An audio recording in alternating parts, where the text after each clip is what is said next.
नमः शिवाय। हर हर महादेव, बम बम भोले। आप सभी पर भोलेनाथ की कृपा सदा बनी रहे। आज सावन महीने का दूसरा सोमवार है। इस शुभ अवसर पर आप सुनेंगे सोमवार व्रत कथा। सुनेंगे आप शिव की बहुत ही दुर्लभ एवं पौराणिक और मोक्षदायिनी कथा। आप सभी से अनुरोध है, कथा को पूरा सुनकर हमारे चैनल को सब्सक्राइब नहीं किया हो तो जरूर कर लीजिए, ताकि हर दिन हमारे चैनल पर सुनाए जा रहे सावन मास महात्म्य की कथाओं का आप रसपान कर सकें। आप कथा का शुभ आरंभ करने से पहले सब मिलकर भगवान शिव की स्तुति करेंगे। भगवान शिव की स्तुति का पाठ करने से हर संकट से मुक्ति मिलती है और सभी मनोकामनाएं भी पूरी होती हैं।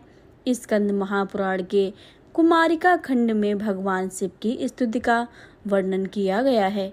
अगर आप भी भोलेनाथ की कृपा प्राप्त करना चाहते हैं तो चलिए आपको सुनाते हैं भगवान शिव की स्तुति हिंदी में। स्कंद जी बोले, जो सब प्रकार के रोग शोक से रहित हैं, उन कल्याण स्वरूप भगवान शिव को मेरा नमस्कार है।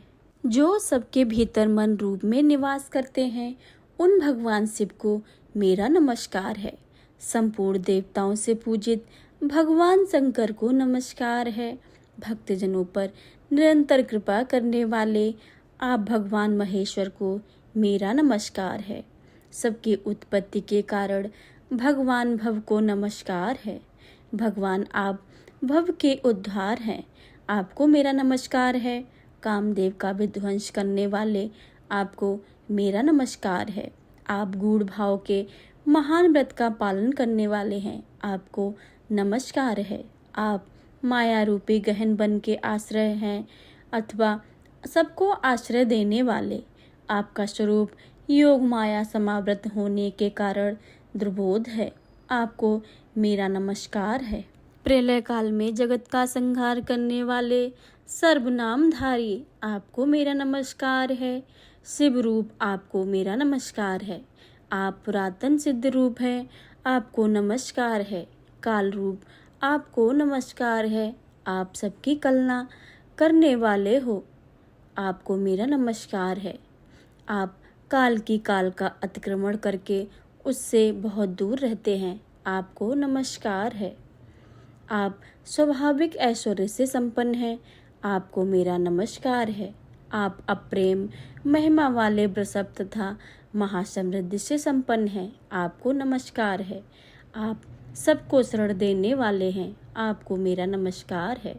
आप ही निर्गुण ब्रह्म हैं, आपको मेरा नमस्कार है। आपके अनुगामी सेवक भयानक गुण संपन्न हैं, आपको नमस्कार है।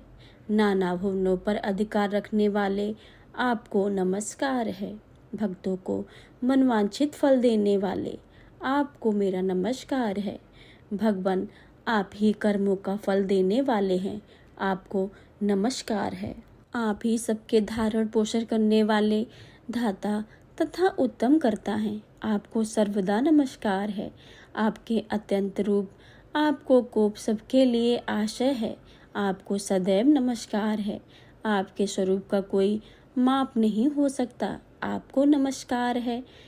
वृषभेंद्र को वाहन अपना बनाने वाले आप भगवान महेश्वर को नमस्कार है। आप सुप्रसिद्ध महोषध रूप हैं, आपको नमस्कार है। समस्त व्याधियों का विनाश करने वाले आपको नमस्कार है। आप चराचर स्वरूप हैं, सबको विचार तत्व निर्णयात्मक शक्ति देने वाले कुमारनाथ के सनाम से प्रसिद्ध तथा परम कल्याण स्वरूप हैं, आपको नमस्कार है। प्रभु मेरे स्वामी संपूर्ण भूतों के ईश्वर एवं महेश्वर हैं, आप ही समस्त भोगों के अधिपति हैं। वाणी बल और बुद्धि के अधिपति भी आप ही हैं। आप ही क्रोध और मोह पर शासन करने वाले हैं, पर और अपर के स्वामी आप ही हैं। सबके हृदय गुहा में निवास करने वाले परमेश्वर तथा मुक्ति के अधीश्वर आप ही हैं, आपको नमस्कार है। शिव जी ने कहा, लोग सायंकाल और प्रातःकाल पूर्ण भक्ति पूर्वक तुम्हारे द्वारा की हुई स्तुति से मेरा स्तवन करेंगे। उनको जो फल प्राप्त होगा उसका वर्णन करता हूँ, सुनो। उन्हें कोई रोग नहीं होगा, दरिद्रता भी नहीं होगी और प्रयोजनों से कभी भी वियोग नहीं होगा।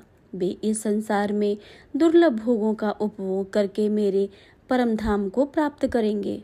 इस प्रकार श्री स्कंद महापुराण के कुमारिका खंड में शिव स्तुति संपूर्ण हुई। प्रिय भक्तगणों, अब आप सुनेंगे बहुत ही दुर्लभ एवं पौराणिक सोमवार की व्रत कथा। प्रेम से बोलिए शंकर भगवान की जय, पार्वती माता की जय, सभी देवी देवताओं की जय। पौराणिक मान्यताओं के अनुसार एक बार एक धनी व्यापारी था जो भगवान शिव का बहुत बड़ा भक्त था।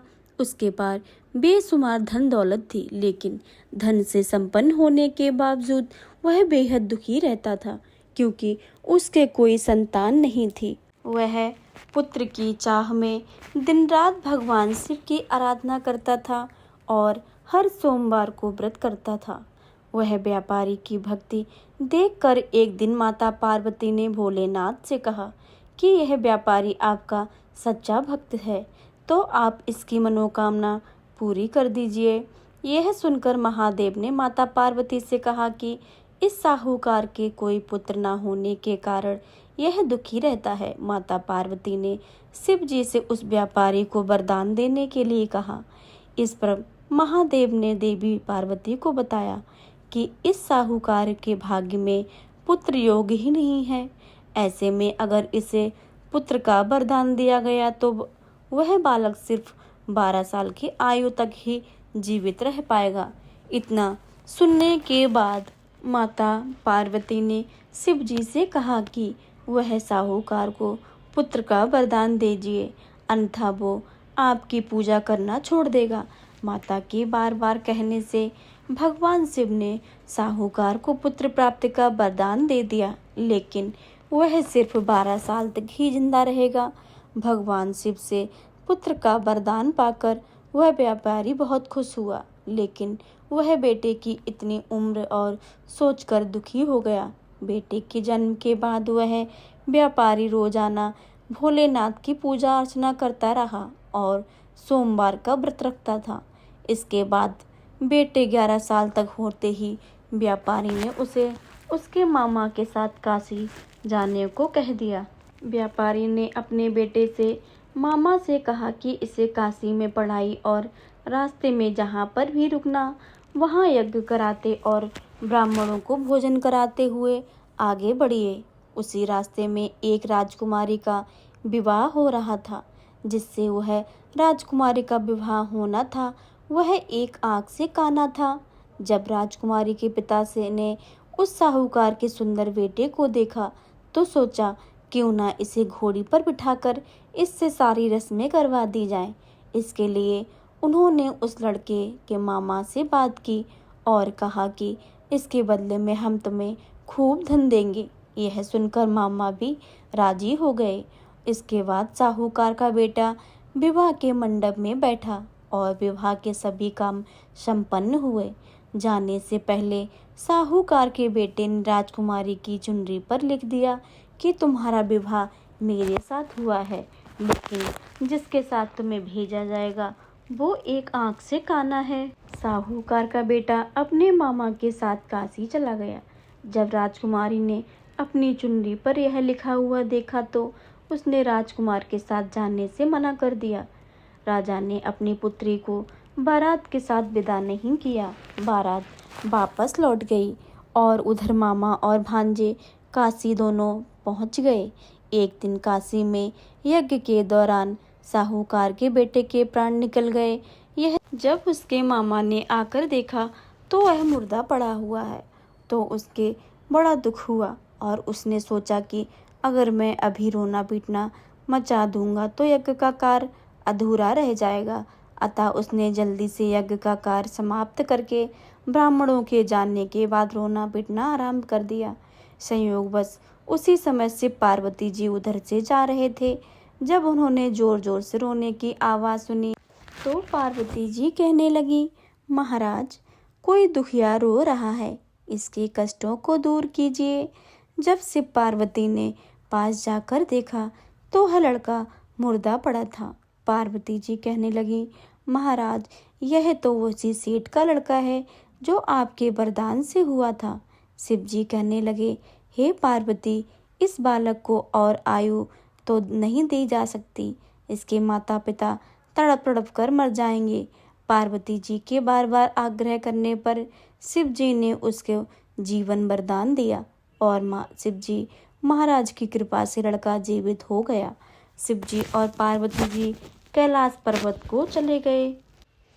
तब वह लड़का और मामा उसी प्रकार यज्ञ करते तथा ब्राह्मणों को भोजन कराते अपने घर की ओर चल पड़े। रास्ते में उसी शहर में आए जहाँ उसका विवाह हुआ था। वहाँ पर आकर उन्होंने यज्ञ आरंभ कर दिया तो उस लड़के के ससुर ने उसको पहचान लिया और अपने महल में ले जाकर उसकी बड़ी खातिरदारी की। साथ ही बहुत से दास दासियां सहित आदरपूर्वक लड़की और जमाई को विदा किया। जब वह अपने शहर के निकट आए तो मामा ने कहा कि मैं पहले तुम्हारे घर जाकर खबर करके आता हूँ। जब उस लड़के का मामा घर पहुँचा तो लड़के के माता पिता घर की छत पर बैठे थे और वह प्रण कर रखा था कि यदि हमारा पुत्र सकुशल लौट आया तो हम राजी खुशी नीचे आ जाएंगे, नहीं तो छत से गिरकर अपने प्राण खो देंगे। इतने में उस लड़के के मामा ने आकर यह समाचार दिया कि आपका पुत्र आ गया है तो उनको विश्वास नहीं आया। तब उसके मामा ने शपथ पूर्वक कहा कि आपका पुत्र और अपनी स्त्री के साथ बहुत सारा धन लेकर आया है। तो सेठ के आनंद का कोई कारण ही ना रहा। साथ ही स्वागत किया और बड़ी प्रसन्नता के साथ रहने लगे। इसी प्रकार जो भी कोई सोमवार के व्रत को धारण करता है अथवा इस व्रत की कथा को पढ़ता है या सुनता है, उसकी समस्त मनोकामनाएं पूर्ण होती हैं। अब आप सुनेंगे भोलेनाथ की आरती। ओम जय शिव ओमकारा, स्वामी जय शिव ओमकारा, ब्रह्मा विष्णु सदा शिव अर्धांगी धारा। ओम जय शिव ओमकारा, एकानन चतुरानन पंचानन राजे, हंसानन गरुड़ासन वृषवाहन साजे। ओम जय शिव ओमकारा, दो भुज चार चतुर्भुज दस भुज अति सोहे, स्वामी दस भुज के सोहे, त्रिगुण रूप निरखता त्रिभुवन जन मोहे। ओम जय शिव ओमकारा, अछुमाला बनमाला रुंडमाला धारी, चंदन मृग मद सोहे भोले शशिधारी। ओम जय शिव ओमकारा, श्वेतांबर पीतांबर बागांबर अंगे, सनकादिक गरुड़ादिक भूतादिक संगे। ओम जय शिव ओमकारा, कर के मध्य कमंडल चक्र त्रिशूल धरता, जग करता जग भरता जग संहार करता। ओम जय शिव ओमकारा, ब्रह्मा विष्णु सदा शिव जानत अविवेका, प्रणवांछर के मध्य ये तीनों एका। ओम जय शिव ओमकारा, काशी में विश्वनाथ विराजत नंद ब्रह्मचारी, नित्य उठ भोग लगावत महिमा अति भारी। ओम जय शिव ओमकारा, त्रिगुण स्वामी जी की आरती जो कोई नर गावे, कहते शिवानंद स्वामी मनवांछित फल पावे। ओम जय शिव ओमकारा, ओम जय शिव ओमकारा, स्वामी हरि शिव ओमकारा, ब्रह्मा विष्णु सदा शिव अर्धांगी धारा। ओम जय शिव ओमकारा।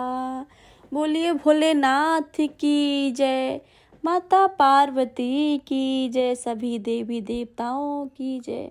कथा अच्छी लगी तो कथा को लाइक करें, शेयर करें, कमेंट में हर हर महादेव ना बिल्कुल भी मत भूलिएगा। राधे राधे।